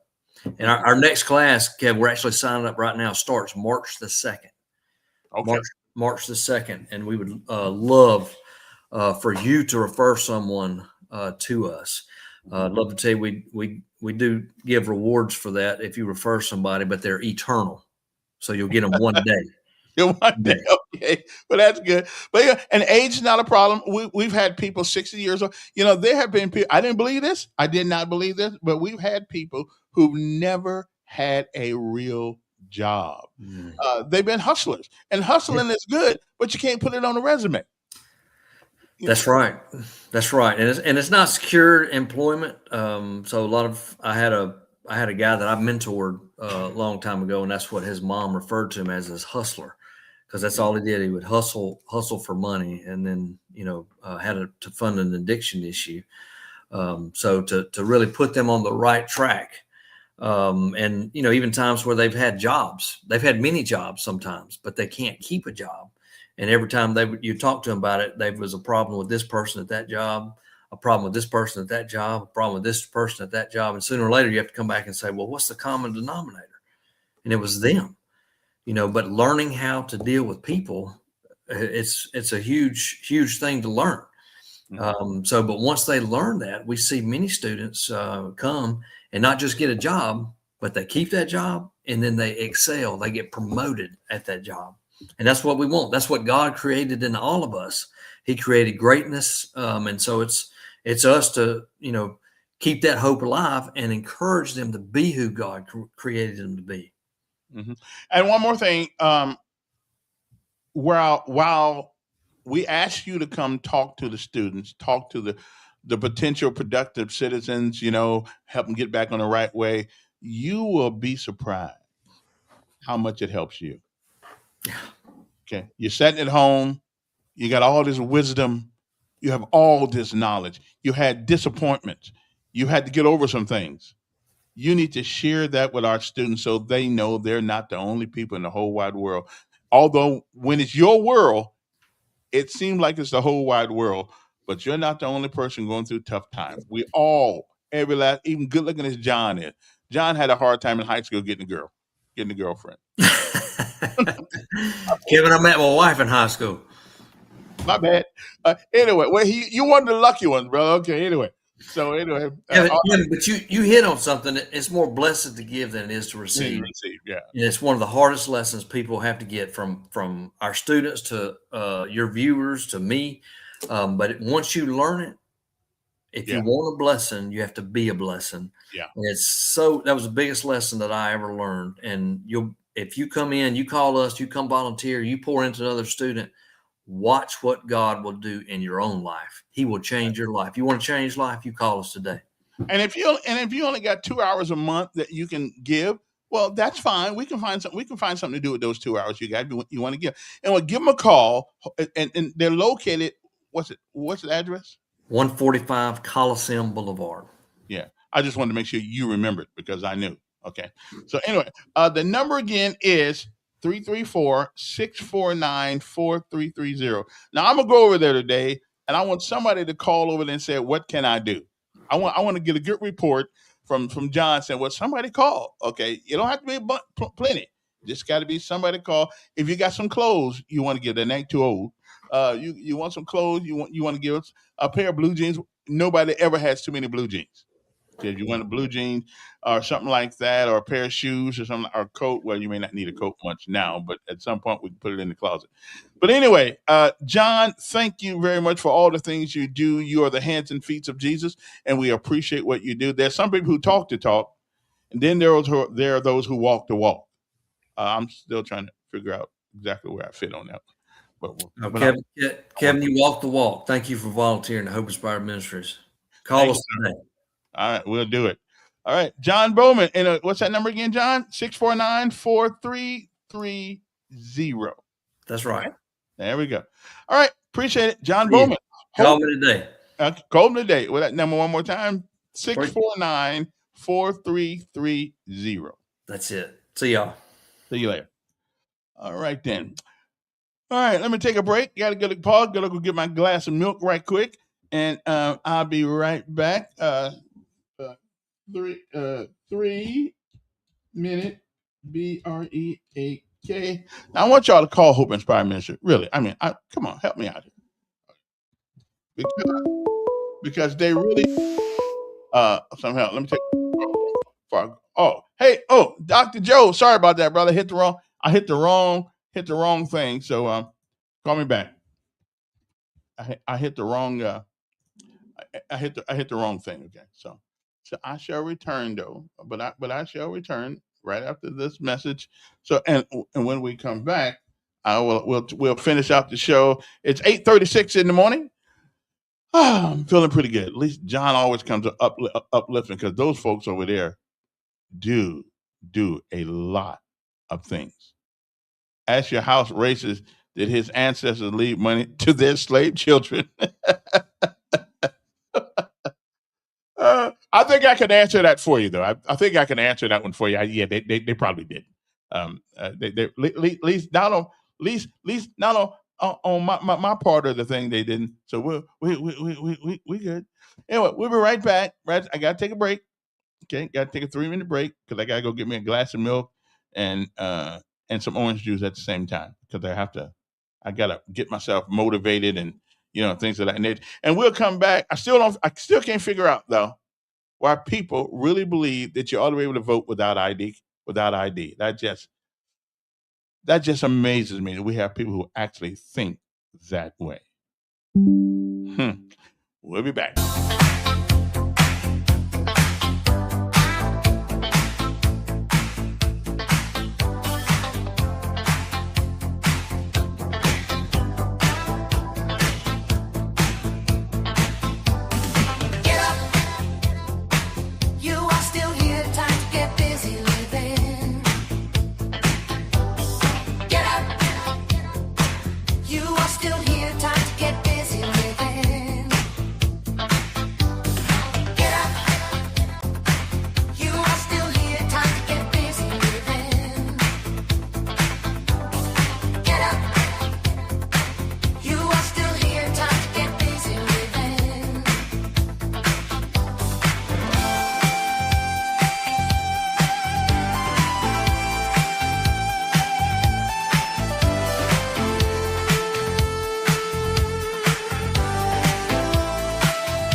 Okay, I was getting dizzy there for a second. My head can only my head can only take so much rolling. Dr. Joe. Elk Dog, I just wanted to talk to your friend the Dukester and tell him all the things that are cheaper now. In most states, car insurance is cheaper this year. I had 2 cups of this morning. That would be coffee is cheaper this year. If you want to go to sporting events or concert, those tickets would be cheaper this year. Several foods would be cheaper this year, including bananas, seafood, steaks, and tomatoes, whichever you wish. Of course, gasoline would be cheaper this year. Weight loss drugs, if you are a ground pounder, you would be able to get those cheaper this year. And technology products will definitely be cheaper this year. Is that enough for you, Kevin? That's good. Although the technology things, I don't know how much cheaper they are. Some of that junk's going up, but that's but some of it's going down too. Yeah, well, that's probably stuff I don't buy. Yeah, that's the stuff I don't buy. I do have a computer now, though. Well, that's good though. That's good. I still don't have a cell phone. I'll probably be the last man on earth to not have a cell phone. I mean, so how do you communicate with people? like I am right now. Oh, that's right. You're on the phone now, aren't you? Yeah, I'm on a landline, Hmm. and I don't like talking on the telephone that much. So why would I want to get a cell phone? I mean, I don't go anywhere virtually too, so I'm not like out of town or anything. Don't have kids. Don't have a wife. Well, I do have a wife. Sankey knows my wife, so he knows where she works too. So Okay. all right. Well, I'll let you go, but just wanted to let you, buddy Duke. But Duke hadn't celebrated yet. He hadn't told us how glad he is about all the good economic news from last week. I want to hear him talk about that. Okay. All right. Well, I'll see if he's out there listening. He can call in. Hey, appreciate it. One of the questions though that is being asked around the world: why is it that in America it is the most expensive healthcare in the world? And after what they call decades of cost cutting, why is it so expensive here to get medical care? I mean, why is it? But I don't know. Also, Trump did require hospitals to deliver the prices of their medicine, make it conspicuous to the public. Okay, Trump required hospitals this year or last year to post their prices for patients. Mostly, it's the industry using the data. Okay, so just to let me, Republicans think patients should be shopping for better health care prices. I believe so too. It's the only thing we can't seem to shop for. You go in somebody's hospital. It's kind of like haircuts now. I get my haircut. One week it's like $30, and the next week it's $40. Can't y'all put that on the wall so I can walk out when I come in here? So I mean, those are women haircut prices. I mean, why do men got to pay $40 to get their haircut? Especially if you want to spend all day on doing one of those stupid hairdos, hey, charge them $100. But my hair, little bitty hair, bam, $40 to cut my hair. Come on, man. But so I went and bought me some clippers yesterday. I went on Amazon.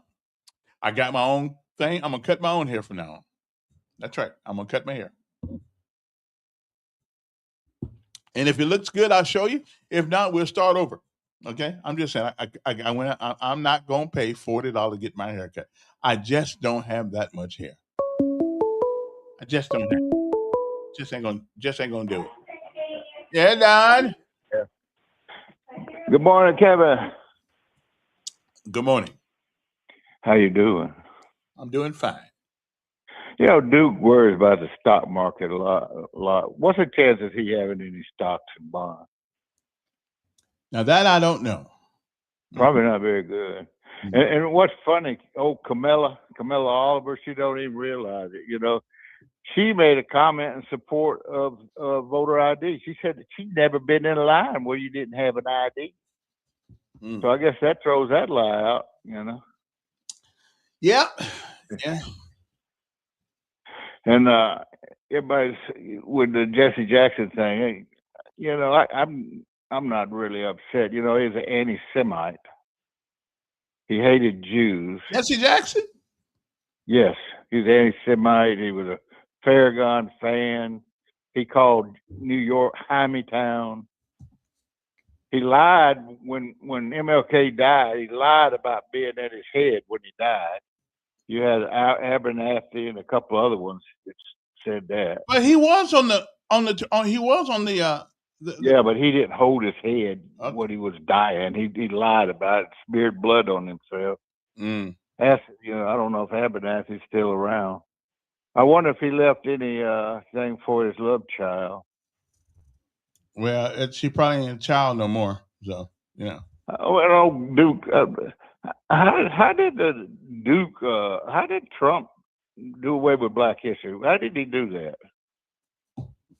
I keep hearing that they said that he's taken away, like General Colin Powell, and I don't believe none of this until I see it. that he took. Where does he control the states? Yeah, the states have their own. In fact, he's doing away with the Department of Education, so the states can control their own stuff. Yeah, the Department of Education. You think all those, Montgomery's a failing school system, but you think they've done away with Black history? I know they ain't done away with Black history. They did away with math and English in the Montgomery public schools. Well, I don't know if they did away with math and English, but and what's all this pedophilia thing? Epstein was a Democrat. Mm. He gave lots of money, and Bill Clinton was on the plane more times than you can count. Oh. Well, I'm gonna let them figure that Epstein thing out all by themselves. I don't know if it happens. He can complain he is anti-black. No, I'm not anti-black, Kabila. I'm anti-behavior. I'm against behavior where you drive up and down the streets 1,000 miles an hour. I'm against behavior where I can't even walk out the door without smelling pot. I went to Publix the other day. The whole damn aisle was stinking from pot smell from the clothes of the person in front of me. And Camilla, you gotta, and I know you know this, you gotta have an ID card to get food stamps. So, All right, Kevin, you have a great day in a Christian way. Okay, then. All right. But anyway, although I will admit, I will agree with you. This, I thought I'd say, yeah. He's right about one thing.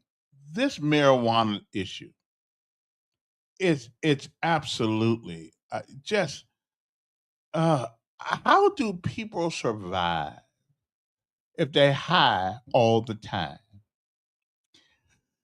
Coming home the other night, all I smelled halfway down the street was marijuana.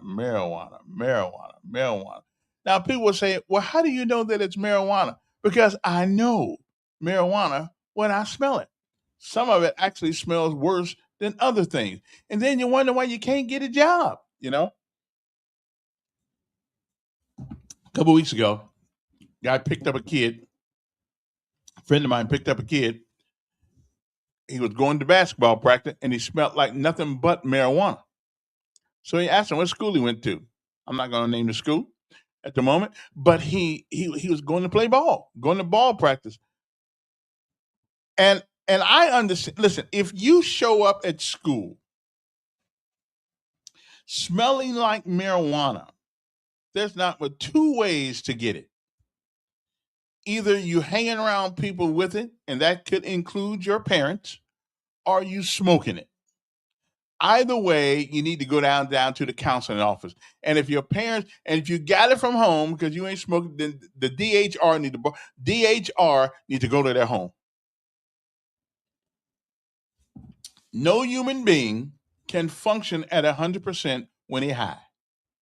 Okay, so therefore, I believe that you are you ignoring the health and welfare of your kids. Okay, that's what I think. Now, if you just a grown up and you just there by yourself, have at it. Get drunk, get toe up. I don't care. But when your kids come out of there, my son Zarel used to tell me that it was hard for him to breathe in the classroom because there's so much marijuana. And that was in Montgomery. Yo. He didn't answer my question, Kevin. Yeah, he did. Joe didn't answer no. He didn't answer no. He said, what are going to be down the road? They're just like Trump talking about he got a health care plan and it'll be out in 2 weeks. Everything 2 damn weeks. Have the health plan came to replace Obamacare yet? Hell no. They did away with it. So come on, Joe, give me something that's cheap right now. He talking about what's going to be cheap 2 weeks from now. Didn't he say that down the road? Well, everything is a process. We need help now. What you mean a process? Hell, Trump be out of office by the time he gets something done. Have he gotten the health insurance? His first time around, he said he had a damn health insurance that got a bow tie on it. Wait a minute, you got now the damn thing now that damn bow tie drooping around people's neck. Wait a minute, you're on Medicare, aren't you? Medicaid, whatever the hell it is. I know, hell no. We pay for our health insurance every month. I'm not old enough yet to get that. You're 62. Okay. Right? My wife not old enough. I'm not old enough to get all that stuff yet. I'm not your age yet. Okay, my bad. You got to be 65, I think, something like that. Okay. But anyway, we talking about everyday stuff, food and all that stuff, Mr. Joe. We ain't talking about what Trump gonna do down the road. We heard about his lies, what he gonna have done down the damn road. I think people need help right now. When I go buy my silicone, Kevin, you don't know about silicone, though, but we use that to make stuff sticks, Kevin. Glue. It's a kind of glue kind of stuff. Since you don't know about silicone, so what stuff are you like that. using that for? But you use that for different projects. If you wanted something to hang up or whatever, you put the silicone on there first. Clear silicone, most people use it, and people use it right in the window sills when they're doing windows projects, woodwork or whatever, carpenter work, stuff like that. You know, plumbing work, you use silicone for some of that type stuff too. But what I'm saying, the price is not going down, Kevin. But that ain't Trump's this bull crap. This. Wait a minute. Trump ain't been in office but a year. It went up. No. It went up since he been in there. This tariff stuff he messing around with. And that came picking at people about it. I ran it up, but he claimed everything gonna be cheap, dirt cheap when his first day. His first day was let them damn idiots go after that to destroy the Capitol up there. Yeah. Okay, that's his first thing he did. You know. Okay. I don't. The law and order man. The law and order man. I don't believe y'all. Y'all got this anti. What you mean? I'm going. No. See what you guys don't understand that everything you guys say is on TV. Like the guy keep on picking at the guy about the saying that you can't do illegal wars and stuff like that, illegal activity in the military. They got 2 or 3 videos of this same guy, Hexek, whatever his name is, saying the same thing. Okay. And y'all damn hypocrite. Your party is a hypocrite party. And nobody has told our soldiers to obey illegal orders. That's not what they said. They said the same thing your boss said, Kev. And he said it on Fox News. He said it on the Fox and the Hen News, and he said it on the Dunkin' News, all these news channels. Everybody that want to put a microphone in his damn face, he said that same thing. Well, give me something that he said that was illegal. I said he said the same thing, made the same comments that the other people made, man, about don't participate in illegal orders. He said the same exact word. And you're not supposed, but that is not the inference that Kelly, them, and they was trying to get. They said the same exact words. No, it ain't the words you speak, it's how you. This man he even used Trump's name. He said Trump wants to do all this. He used Trump's name in his conversation when he was talking about it. Come on now, Kevin. They were trying to influence our soldiers, sailor, airmen, and Marines to disobey orders from of the United States. Take some deep breath and breathe. Come out of Trump ass for a little while this morning. Breathe in and out. Listen, if I'm up Trump's butt, I'm looking for you. Bye. Okay. Now you can't. We know the difference when people infer things. Okay. I don't have a PhD or anything, but I know when somebody's trying to intellectually manipulate me. And that's exactly what Kelly and them does. Now, I don't know. Listen, we don't want to make him a lieutenant colonel because he did make a captain, which is a colonel in the Army, or mess everybody else. But again, he was wrong. All of them were wrong. You don't interfere with the commander-in-chief and the troops. Okay, you just don't. That's why we got all them generals out there and all that's the admirals and generals and whatever them folks are. Okay. So you don't get to decide if an order, and again, the standard is this. The order must be so egregious that a third grader would know the difference between right and wrong. That's a hell of a standard because there aren't too many things that even if they're right or wrong, that a third grader would know the difference. But if a third grader knows that it is wrong, then you can bet your bottom dollar it's probably wrong. Okay. But nothing that Trump said, and again, listen, if you don't want to get your boat shot out from under you, you don't need to head this way with drugs. You need to go the other way. You need to go toward Bolivia or somewhere. You don't need to head nowhere near the United States and your drugs. Okay, but again, I don't blame drug sellers. I blame drug users. Okay, I think they both should get the same amount of time. If you use drugs or if you sell the drugs, you both need to get the same amount of time. Leave them alone. Okay, unless you just sit in your room all day long and get high. I'm good. I have no problem with that. I'm gonna have to get high at least once. I got to get high at least once to see what the hullabaloo is. Okay, what is so great about getting high? I got to try it at least one time, and getting drunk. I mean, some people celebrate getting drunk, but all I ever see is people look crazy. So I'm gonna go get me okay. Matter of fact, I think today it's my day. I'm going down to the ABC store and I'm gonna get me some of that Hennessy stuff. Okay, I don't know what it tastes like, but it look good. So I'll let y'all. If I'm not here in the morning, or if I show up really messed up, you know that I drank some. Okay, so I'm gonna try it tonight. I'm gonna go down and get some. Can I get a real small bottle? You know, that one like they got on airports. You know, can I buy one of those? I can't be buying that whole big jug because I know I'll be tore up from the flow up then.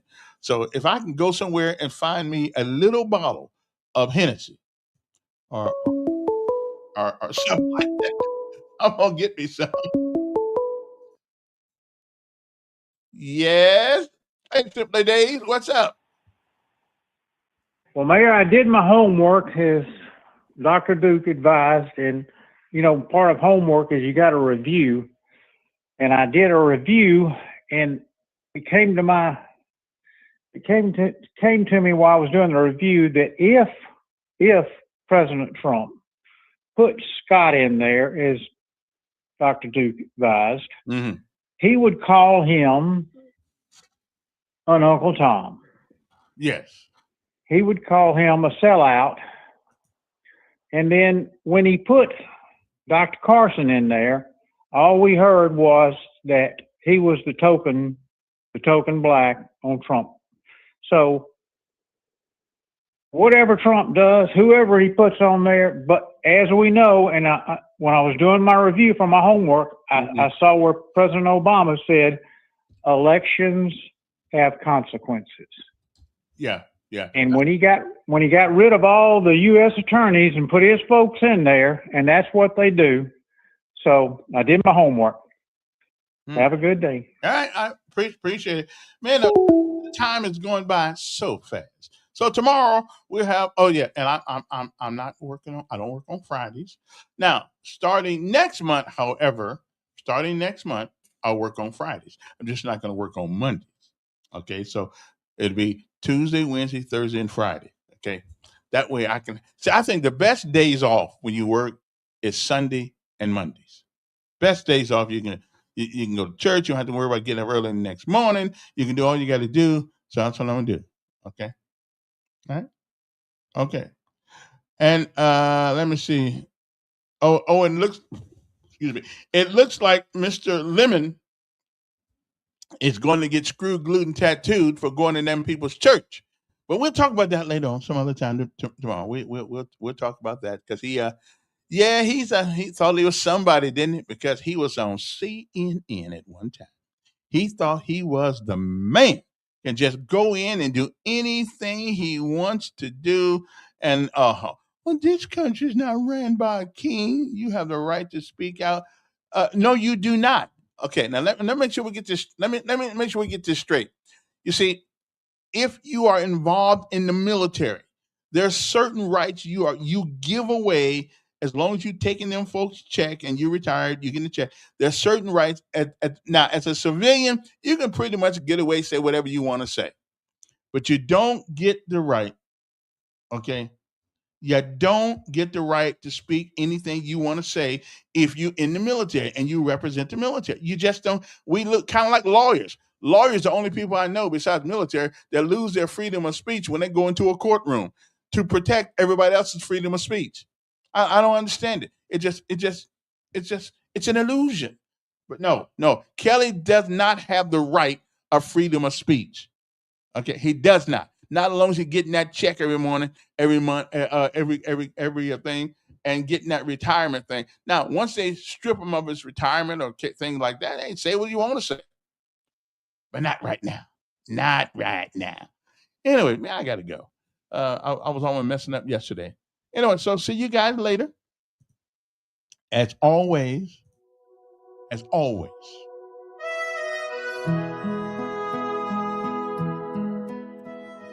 is not the falling down that gives us the strength. It is getting up every time we fall. That is where the strength comes from. So, the word of the day is keep getting up. Falling is okay, but staying down is not. You want to get stronger? Keep getting up. Keep getting up.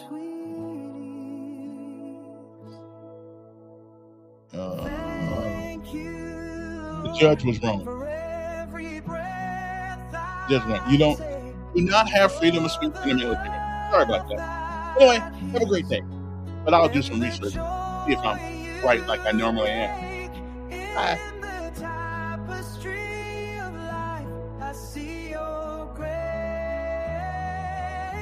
Every moment filled with your warm embrace.